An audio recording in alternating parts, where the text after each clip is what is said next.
जय हिंद साथियों, welcome to my YouTube channel. पहला क्वेश्चन है कि आनुवंशिकता के जनक हैं।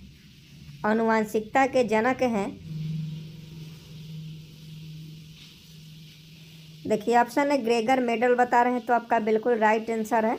आनुवंशिकता के जनक कौन है? तो ग्रेगर मेंडल है। तो एक का ऑप्शन है ग्रेगर मेंडल, आपका बिल्कुल राइट आंसर हो जाएगा। नेक्स्ट प्रश्न 2 नंबर देख लीजिए। जीन शब्द का प्रयोग सर्वप्रथम किसने किया था? बहुत इंपॉर्टेंट है। जीन शब्द का प्रयोग सर्वप्रथम किसने किया? बिहार मध्य निषेध के एग्जाम में ऐसे क्वेश्चन पूछे जाते हैं, आप प्रीवियस ईयर क्वेश्चन भी उठाकर देख सकते हैं कि आपके एग्जाम में किस प्रकार से क्वेश्चन पूछे गए थे। तो फटाफट 2 नंबर का सही जवाब बताइए कि जीन शब्द का प्रयोग सर्वप्रथम किसने किया था। देखिए 2 का ऑप्शन भी जोहानसन अगर बता रहे हैं तो आपका बिल्कुल राइट आंसर है। जीन शब्द का प्रयोग सर्वप्रथम किसने किया था? तो जोहानसन ने किया था। मेडल आप लोग बता रहे हैं तो मेडल नहीं होगा, इसका सही जवाब ऑप्शन बी जोहानसन हो जाएगा। 2 का option B will be right answer हो जाएगा। नेक्स्ट प्रश्न 3 नंबर देख लीजिए। निम्न में कौन सा मनुष्य का आनुवांशिक रोग है? फटाफट बताना है कि 4 रोग दिया गया है, इसमें से आनुवांशिक रोग कौन सा है? आनुवांशिक रोग का मतलब क्या होता है? तो आनुवांशिक रोग का मतलब होता है पीढ़ी दर पीढ़ी, मतलब जो आपके माता पिता का रोग है वो हमको आपको भी है, और जो आपको होगा वो आने वाले बच्चों को भी होगा। तो देखिए ये मनुष्य का आनुवांशिक रोग इसे कहा जाता है। तो आनुवांशिक रोग निम्न में से कौन है? तो 3 का ऑप्शन सी हीमोफीलिया बता रहे हैं, तो आपका बिल्कुल राइट आंसर है। हीमोफीलिया जो होता है वो आनुवांशिक रोग होता है। हैजा, टाइफाइड, हाइड्रोफोबिया, ये सब जो है आनुवांशिक रोग नहीं है, लेकिन हीमोफीलिया रोग जो है वह आनुवांशिक रोग होती है। तो 3 का अगर आप ऑप्शन सी बता रहे हैं तो आपका बिल्कुल सही जवाब है। अगला प्रश्न देख लीजिए कि जेनेटिक्स नाम किसने दिया? फटाफट 4 का सही जवाब बताइएगा कि जेनेटिक्स नाम किसने दिया। आई am waiting for your answer. सही जवाब फटाफट बताइए कि जेनेटिक्स नाम किसने दिया। देखिए 4 का ऑप्शन भी बैटसन बता रहे हैं, तो आपका बिल्कुल सही जवाब है। जेनेटिक्स नाम किसने दिया? तो बैटसन नामक वैज्ञानिक ने दिया। तो ऑप्शन बी आपका बिल्कुल सही जवाब हो जाएगा। देखिए जो भी क्वेश्चन करवा रहे हैं और बिहार मध्य निषेध के लिए बहुत ही इंपॉर्टेंट है, बिल्कुल 10वीं लेवल का क्वेश्चन है जो आपके सिलेबस में पढ़ना है। और 4 का सही जवाब बैटसन हो जाएगा। जेनेटिक्स किसने दिया, जेनेटिक्स का नाम किसने दिया? तो जेनेटिक्स का नाम जो है बैटसन नामक वैज्ञानिक ने दिया। नेक्स्ट प्रश्न 5 नंबर देख लीजिए। जीन विनिमय का प्रयोग सर्वप्रथम किसने किया था? फटाफट बताइएगा कि जीन विनिमय का प्रयोग सर्वप्रथम किसने किया था। आई am waiting for your answer. Gene विनिमय का प्रयोग सर्वप्रथम किसने किया था? तो देखिए मार्गन तथा कैपस बता रहे हैं, तो आपका बिल्कुल राइट आंसर है। जीन विनिमय का प्रयोग सर्वप्रथम किसने किया था? तो मार्गन तथा कैंपस नामक वैज्ञानिक ने किया था। नेक्स्ट प्रश्न का सही जवाब बताइए कि पुरुष जीन संगठन होता है। पुरुष जीन संगठन सभी लोग जानते हैं और उम्मीद है कि सभी लोग का सही आंसर आएगा। पुरुष जीन संगठन होता है, फटाफट बताइए। तो सबसे पहले ये बात जान लीजिए कि पुरुष में XY गुणसूत्र पाया जाता है, तो इसका सही जवाब ऑप्शन बी हो जाएगा।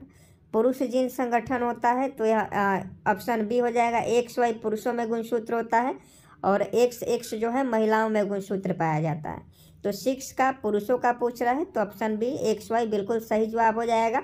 अगर यहाँ महिला का पूछता तो XX आपका सही जवाब होता। नेक्स्ट प्रश्न की बहुत ही इंपॉर्टेंट है, याद रखिएगा कि गैमिट की शुद्धता का नियम का प्रतिपादन किसने किया था? गैमिट की शुद्धता का नियम का प्रतिपादन किसने किया था? 7 का सही जवाब बताइएगा कि गैमिट की शुद्धता का नियम का प्रतिपादन किसने किया था। गैमिट की शुद्धता का नियम का प्रतिपादन किसने किया था? देखिए मेडल बता रहे हैं, तो आपका बिल्कुल राइट आंसर है। गैमिट की शुद्धता का नियम का प्रतिपादन मेडल नामक वैज्ञानिक ने किया था। तो 7 का ऑप्शन है मेडल, आपका बिल्कुल राइट आंसर हो जाएगा। इन्होंने मटर के पौधा पर प्रयोग किया था। अगर क्वेश्चन पूछता है कि मेडल ने किस पौधे पर प्रयोग किया, तो मटर के पौधे पर प्रयोग किया। आहार श्रृंखला या पारिस्थितिक तंत्र से क्वेश्चन आपके एग्जाम में पूछा ही जाता है। तो 8 नंबर क्वेश्चन है कि प्राथमिक उपभोक्ता होता है। फटाफट बताइए कि प्राथमिक निम्नलिखित में से कौन प्राथमिक उपभोक्ता है। ऑप्शन है शाकाहारी बता रहे हैं तो आपका बिल्कुल राइट आंसर है। प्राथमिक उपभोक्ता होता है शाकाहारी। ऑप्शन ए शाकाहारी बिल्कुल सही जवाब हो जाएगा। तो अब द्वितीय उपभोक्ता बताइए कि प्राथमिक उपभोक्ता तो शाकाहारी होता है, लेकिन द्वितीय उपभोक्ता क्या होता है? फटाफट बताइए 9 का सही जवाब कि द्वितीय उपभोक्ता क्या होता है। द्वितीय उपभोक्ता क्या होता है? तो देखिए प्राथमिक उपभोक्ता शाकाहारी हो गया, तो द्वितीय उपभोक्ता क्या होगा? मांसाहारी होगा। जैसे मान लीजिए कि घास है, तो घास को कौन खाता है? घास को मान लीजिए कि हिरन है, घास को हिरन खाता है, तो हिरन को कौन खाता है? तो शेर खाता है। तो ये जो हो गया ये शाकाहारी हो गया, और शेर जो हो गया मांसाहारी हो गया। सहजीविता का उदाहरण बताइए। ऐसे क्वेश्चन भी पूछे जाते हैं अमरबेल से, कवक से, अमीबा से। तो बताइए कि सहजीविता का उदाहरण है। सहजीविता का उदाहरण है, फटाफट बताइए कि निम्नलिखित में से कौन सहजीविता का उदाहरण है? ऑप्शन ए लाइकेन बता रहे हैं तो आपका बिल्कुल सही जवाब है। सहजीविता का जो उदाहरण है वो लाइकेन है। 10 का ऑप्शन है बिल्कुल राइट आंसर हो जाएगा। नेक्स्ट प्रश्न 11 नंबर देखिए कि इकोलॉजी शब्द का सर्वप्रथम प्रयोग किसने किया? इकोलॉजी शब्द का इकोलॉजी शब्द का सबसे पहले प्रयोग किसने किया? फटाफट बताइए कि इकोलॉजी शब्द का सबसे पहले प्रयोग किसने किया? तो इसका राइट आंसर अर्नस्ट हैकेल हो जाएंगे। अर्नस्ट हैकेल ने इकोलॉजी शब्द का सर्वप्रथम प्रयोग किया था। तो 11 का ऑप्शन है बिल्कुल सही जवाब हो जाएगा। नेक्स्ट प्रश्न बहुत इंपॉर्टेंट है, 1 नंबर का क्वेश्चन है, पूछा जा सकता है। याद आपको रखना होगा कि वातावरण एवं जीवों के संबंध के अध्ययन को क्या कहते हैं? वातावरण एवं जीवों के संबंध के अध्ययन को क्या कहते हैं? फटाफट 12 का सही जवाब बताइए। 12 का सही जवाब ऑप्शन ए हो जाएगा पारिस्थितिकी। वातावरण एवं जीवों के संबंध के अध्ययन को पारिस्थितिकी कहते हैं। तो 12 का ऑप्शन है बिल्कुल राइट आंसर हो जाएगा। नेक्स्ट प्रश्न 13 का सही जवाब बताइए कि जीन बने होते हैं डीएनए के बने होते हैं। जीन बने होते हैं तो जीन डीएनए के बने होते हैं। तो 13 का ऑप्शन है डीएनए आपका बिल्कुल राइट आंसर हो जाएगा। जीन किसके बने होते हैं? डीएनए के बने होते हैं। नेक्स्ट प्रश्न देख लीजिए, लाइकेन सहजीवी पाए जाते हैं। 4 ऑप्शन अभी आपको बताएंगे, आपको बताना होगा कि लाइकेन सहजीवी कहाँ पाए जाते हैं। तो फटाफट बताइएगा 14 का सही जवाब कि लाइकेन सहजीवी पाए जाते हैं। चलिए फटाफट बताइए कि लाइकेन सहजीवी पाए जाते हैं। देखिए शैवाल और कवक में तो बिल्कुल आपका राइट आंसर है। लाइकेन जो है, लाइकेन सहजीवी किस में पाए जाते हैं? तो शैवाल में पाए जाते हैं और कवक में पाए जाते हैं। तो ऑप्शन सी आपका बिल्कुल राइट आंसर हो जाएगा। सारगासो समुद्र का नाम पड़ा, आपको बताना है कि सारगासो समुद्र का नाम क्यों पड़ा। तो देखिए सारगासो समुद्र का नाम क्यों पड़ा, इसका सही जवाब ऑप्शन सी शैवालों के कारण हो जाएगा। सारगासो समुद्र में बहुत ज़्यादा शैवाल पाया जाता है, इसीलिए उस समुद्र का नाम सारगासो समुद्र का नाम दे दिया गया जहाँ तक शैवाल पाया जाता है। तो अगर क्वेश्चन पूछे कि सारगासो समुद्र का नाम क्यों पड़ा, तो शैवाल के कारण सारगासो समुद्र का नाम पड़ा। ऊर्जा का पिरामिड होता है 8415 के एग्जाम में 21 मार्च के सेकंड शिफ्ट में क्वेश्चन पूछा गया था। अगर आप 8415 के एग्जाम दिए होंगे या प्रीवियस ईयर क्वेश्चन देखे होंगे तो आपको मालूम होना चाहिए। तो देखिए ऊर्जा का पिरामिड होता है, तो ऊर्जा का जो पिरामिड होता है हमेशा जो होता है सीधा होता है। याद रखिएगा, ऊर्जा का पिरामिड पूछेगी कैसा होता है, तो हमेशा ऊर्जा का पिरामिड जो है सीधा होता है। नेक्स्ट प्रश्न देखिए 17 नंबर कि निम्न में कौन अजैविक कारक है? फटाफट बताइए कि निम्न में कौन अजैविक कारक है। तो देखिए ऑप्शन डी सभी हो जाएगा। निम्न में जो है सभी जो है जल हो गया, कार्बोहाइड्रेट हो गया, ताप हो गया, सभी अजैविक कारण है। तो 17 का ऑप्शन डी आपका बिल्कुल राइट आंसर हो जाएगा। नेक्स्ट प्रश्न का सही जवाब बताइए कि मनुष्य में किस प्रकार के गुणसूत्र से लिंग निर्धारण होता है। मनुष्य में किस प्रकार के गुणसूत्र से लिंग निर्धारण होता है, फटाफट बताइएगा। और इस प्रश्न का उम्मीद नहीं पूरा विश्वास है कि आप सही जवाब दे पाएंगे कि मनुष्य में किस प्रकार के गुणसूत्र से लिंग निर्धारण होता है। तो 18 का सही जवाब क्या होगा? तो 18 का ऑप्शन हो जाएगा XY। पुरुष के गुणसूत्र पर ही मानव मनुष्य अब जो शिशु होते हैं उनका लिंग निर्धारण किया जाता है। तो मनुष्य के किस प्रकार के गुणसूत्र से लिंग निर्धारण होता है? तो XY। और यह किस में पाया जाता है? तो पुरुषों में पाया जाता है। प्रश्न 19 नंबर देख लीजिए। सबसे बड़ा गुणसूत्र है, फटाफट बताना है कि सबसे बड़ा गुणसूत्र है। तो देखिए सबसे बड़ा गुणसूत्र जो होता है ट्रिलियम है। सबसे बड़ा गुणसूत्र किसका है? ट्रिलियम का होता है। तो ऑप्शन सी बिल्कुल राइट आंसर हो जाएगा। अगर क्वेश्चन पूछे कि सबसे बड़ा गुणसूत्र है तो ट्रिलियम है। अगर सबसे छोटा गुणसूत्र पूछे तो क्या बताइएगा?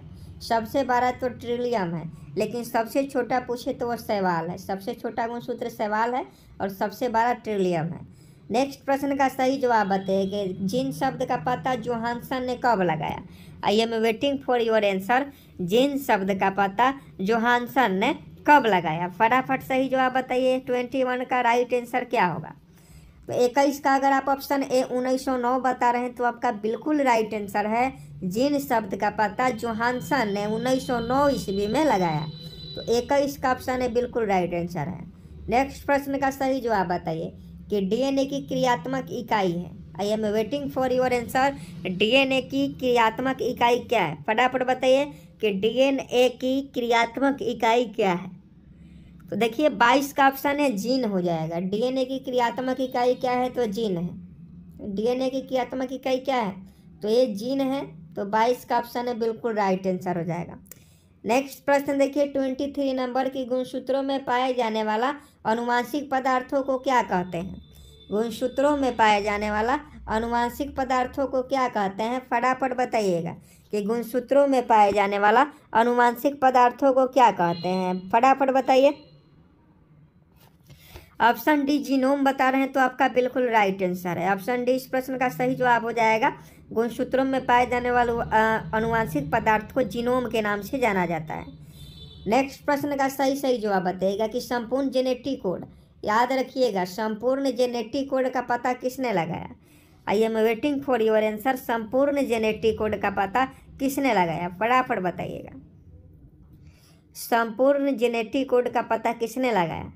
तो देखिए संपूर्ण जेनेटिक कोड का जो पता है वह हरगोविंद खुराना के द्वारा लगाया गया और इसीलिए इन्हें नोबेल पुरस्कार भी दिया गया। नोबेल पुरस्कार भी हरगोविंद खुराना को इसी कारण से मिला। तो संपूर्ण जेनेटिक कोड का पता किसने लगाया? हरगोविंद खुराना ने। तो ऑप्शन है बिल्कुल राइट आंसर हो जाएगा। नेक्स्ट प्रश्न का सही जवाब दीजिएगा कि हरगोविंद खुराना को जेनेटिक कोड का पता लगाने के लिए नोबेल पुरस्कार कब मिला? अभी आपको बताया है कि हरगोविंद खुराना ने जेनेटिक कोड का पता लगाया।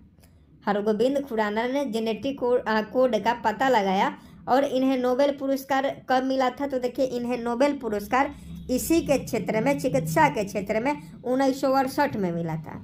हरगोविंद खुराना को नोबेल पुरस्कार कब मिला? 1968 में मिला।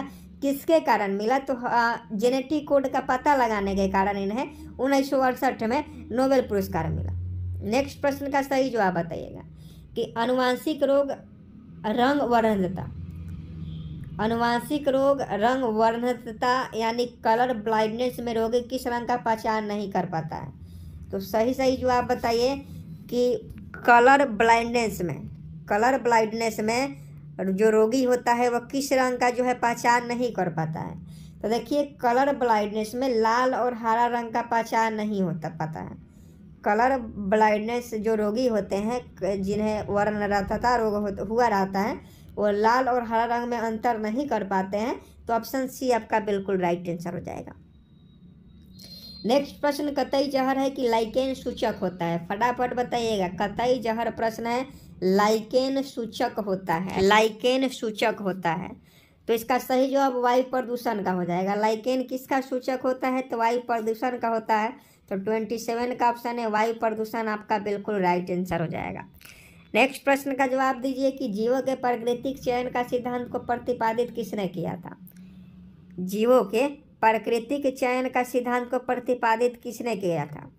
फटाफट बताइए। आई am waiting for your answer कि जीवों के प्राकृतिक चयन का सिद्धांत को प्रतिपादित किसने किया था? तो ये आपका चार्ल्स डार्विन ने किया था। तो ऑप्शन बी इस प्रश्न का बिल्कुल राइट आंसर हो जाएगा। प्राकृतिक चयन का सिद्धांत डार्विन ने प्रतिपादित किया था। इसने कहा था कि परिस्थिति के अनुसार जो जीव जंतु हैं वह अपने आप को ढाल लेते हैं। जैसे अगर आप ज़्यादा गर्म प्रदेश में रहते हैं तो आपको वहाँ रहने की आदत हो गई है, कोई ज़्यादा ठंडा प्रदेश में रहता है तो उसको वहाँ रहने की आदत हो गई है। मतलब पर्यावरण के अनुसार अपने आप को वहाँ व्यवस्थित करने का जो इति है।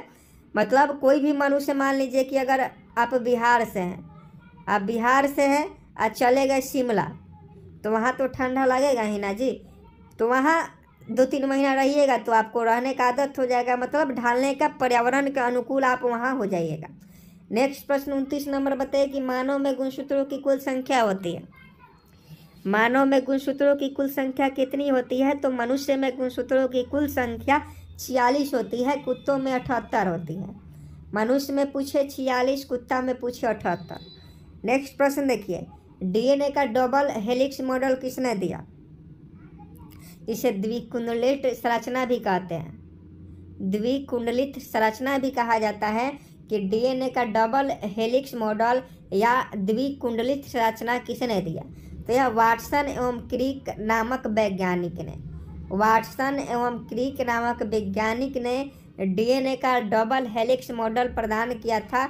बहुत इम्पोर्टेंट है, याद कर लीजिएगा अगर आपको याद नहीं है तो। प्रयोगशाला में सर्वप्रथम डीएनए का संश्लेषण किसने किया? प्रयोगशाला में सर्वप्रथम डीएनए का संश्लेषण किसने किया था?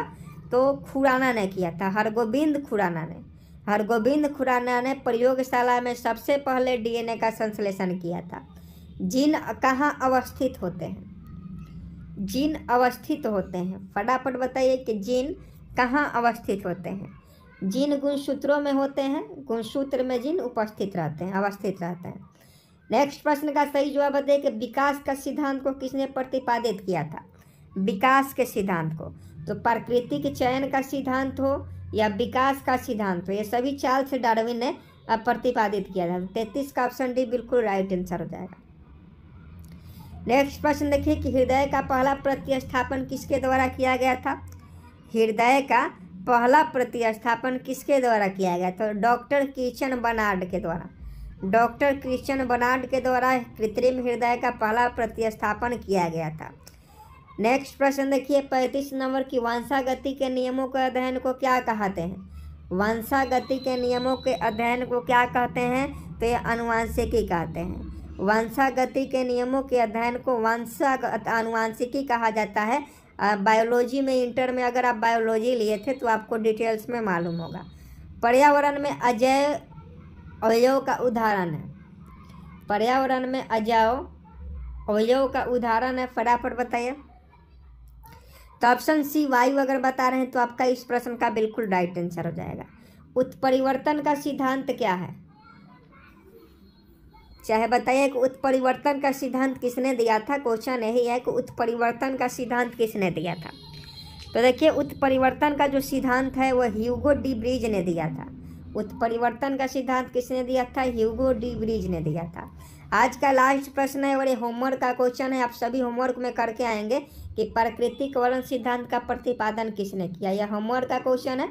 आप सभी इस प्रश्न का सही जवाब कमेंट बॉक्स में बताएंगे कि लास्ट का 38 नंबर प्रश्न का सही जवाब क्या हो जाएगा। अभी तक आप इस चैनल को सब्सक्राइब नहीं किए हैं तो चैनल को सब्सक्राइब कर बेल आइकन को प्रेस कर दीजिए।